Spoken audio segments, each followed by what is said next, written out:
जो लीक हुई है आपने साद साहबा की और तारिक रहीम साहब की वाइफ, मुझे नाम नहीं उनका, ये जो इमरान जजेस हैं जो ये इमरान खान को वापस क्यों लाना चाहते हैं, और ये जो तस्वीरें उठाकर डांस करने वाली ख्वातीन है, इनकी ख्वाहिशात पे ये मुल्क चलेगा। और ये मेरे ख्याल में ये जो ऑडियो आई है, ये इस वक्त की जो है सबसे घटिया तरीन किस्म की ऑडियो है। आप क्या समझती हैं, ये मुल्क जो है बेगमात चलाएंगे आप?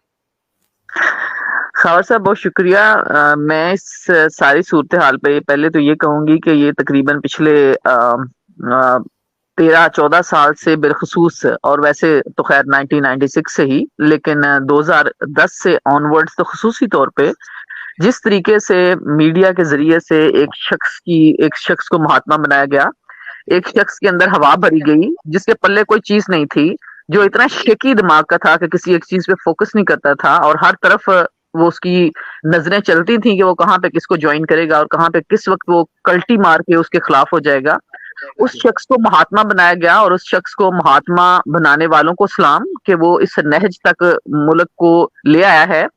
कि ये जजेस के मुतालिक जो आपने बात की है, इस महात्मा बनाने में अब सूरत हाल ये है कि बहुत से पढ़े लिखे लोग भी समझते हैं, अपने आप को अकले कुल समझते हैं, और वो समझते हैं कि ये महात्मा इस मुल्क का सेवियर है। हालांकि ये महात्मा जो है, आज ही आपने पढ़ा होगा, ब्लूमबर्ग ने भी इसके मुतालिक लिखा है, पहले टाइम मैगजीन ने लिखा, और पिछले हफ्ते वॉल स्ट्रीट जर्नल ने लिखा था कि ये किस किस्म का फ्रॉडिया इंसान जो है पाकिस्तान को भरपूर क्राइसिस में, पूरी एक खुदा न खास्ता एक सिविल वॉर की तरफ, ये वर्ड तो नहीं इस्तेमाल किया गया, लेकिन इंतहाई से ज्यादा क्राइसिस की तरफ लेके जा रहा है। तो एक तो ये है। दूसरी बात, ये जो आपने बंदयाल कोर्ट की बात की है और आपने सासों की बात की है, मैं तो इस सूरत हाल पे ये समझती हूँ कि बंदयाल की पूरी प्लानिंग है कि काजी फायद ईसा चीफ जस्टिस बनने के बाद इनके फैसलों की और इनके चीथड़े उड़ा के रख देगा। और इन लोगों का ख्याल ये है कि या तो मार्शल लॉ लगे, जिसपे वो औरत बात भी कर रही है, या इमरान खान को किसी न किसी तरीके से वापस लाया जाए। इमरान खान को पंजाब में जितवाकर फिर उसको फेडरल गवर्नमेंट के इंतखाबात के ऊपर इन्फ्लुएंस करके किसी ना किसी तरीके से इसके सिस्टम को हाईजैक करके इसको इम्प्लांट इसको किया जाए।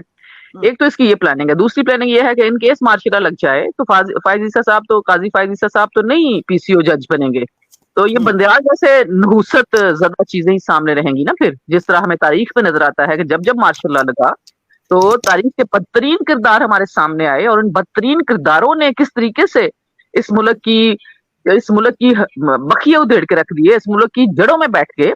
75 साल की तारीख जो है हमारे सामने क्या है, हम क्यों बुरे हैं भाई, हमारे अंदर क्या कमी है कि बांग्लादेश और इंडिया जो है वो दुनिया में शाइन कर रहे हैं, और हम लोग यहाँ पे नीचे से नीचे की तरफ जा रहे हैं। सबसे ज्यादा अफसोसनाक बात तो ये है खावर साहब, और बाकी लोग भी बड़े मोहतर सुन रहे हैं, कि एक उम्मीद मर गई है यहाँ पे।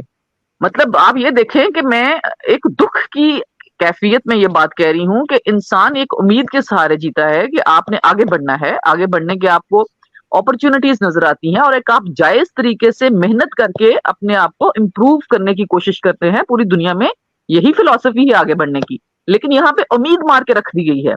और उम्मीद मार के रखने की क्या रीजन है? उम्मीद मार के रखने की रीजन यही है ना कि हवसे इक्तदार नहीं मरी लोगों की, जो इख्तियार में है, जिनके पास पावर है, और जब वो इस किस्म के नमूने सामने लेके आते हैं और उस नमूनों को फिर खुला छोड़ा हुआ है। अफसोस की बात यह है कि क्यों नहीं काबू किया गया, जब पता चल गया कि ये प्रोजेक्ट जो है ये सिर्फ और सिर्फ पाकिस्तान को डिफॉल्ट करके, ये क्यों डिफॉल्ट, अभी आपने सुना होगा 3 दिन पहले इसके ये महात्मा जो इसके साबका मिनिस्टर्स हैं, उन्होंने क्या प्रेस कॉन्फ्रेंस की थी, ये फवाद चौधरी ने, और वो जो इनका इकोनॉमी चलाने वाला वो जो गोहर क्या नाम है उसका, सॉरी, वो जो लड़का है यंग साहब, मुझे तो इनके नाम भी नहीं आते जितने ये बड़े नमूने हैं। तो उसने कहा कि ये पाकिस्तान को जानबूझ के डिफॉल्ट होने से बचाया हुआ है इन्होंने, यानी कि पाकिस्तान को डिफॉल्ट हो जाना चाहिए था। इनका तो प्लानिंग ही ये थी कि ये डिफॉल्ट करें मुल्क को, और उसके बाद कौम के आगे हाथ रख के बैठ जाए और कहें कि अब हम क्या करें, अब हमें आधा मुल्क बेचना पड़ रहा है। इन्होंने तो फिर चीजों को बेचना था ना। इन्होंने क्या, आपका क्या ख्याल है, इन्होंने सिर्फ कश्मीर पर कॉम्प्रोमाइज करना था जो किया इन्होंने? आपके एटॉमिक जो वेपन्स हैं, जो आपका प्रोग्राम है, उसके ऊपर पूरा कॉम्प्रोमाइज करना था, पूरा उसको उसमें से फायदे निकालने थे और उसको खत्म कर देना था।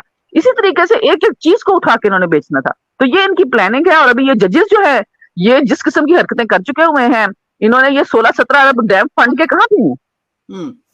और इसके अलावा ये 10 सालों से ऑडिट नहीं होने देते। ये वही लोग हैं ना जिन्होंने जजेस कॉलोनी में और आपने इवन जो आपने मातहत जो एम्प्लॉइज हैं उनकी कॉलोनीज के अंदर 3-3 4-4 प्लॉट लिए हुए हैं, खुद ही उसकी बेल्टिंग करवा के खुद ही जो है वो जो है अपने पास रख लेते हैं। सिर्फ काजी फायज ईसा और चंद क्रेडिबल जजेस हैं जिन्होंने नहीं लिए। काजी फायज ईसा प्लॉट नहीं लिया और ये उसके खिलाफ प्लानिंग करते हैं। और उसके खिलाफ अभी भी रिसेंटली भी पता चला कि इस बंदे ने कहा दोबारा से एजेंसीज को अप्रोच करके कहा कि इसको सॉर्ट आउट करें, काजी फायज ईसा को सॉर्ट आउट करें। 3 साल तक इमरान खान जो है काजी फायज ईसा को सॉर्ट आउट करने की कोशिश करता रहा। बिल्कुल कोई शक नहीं।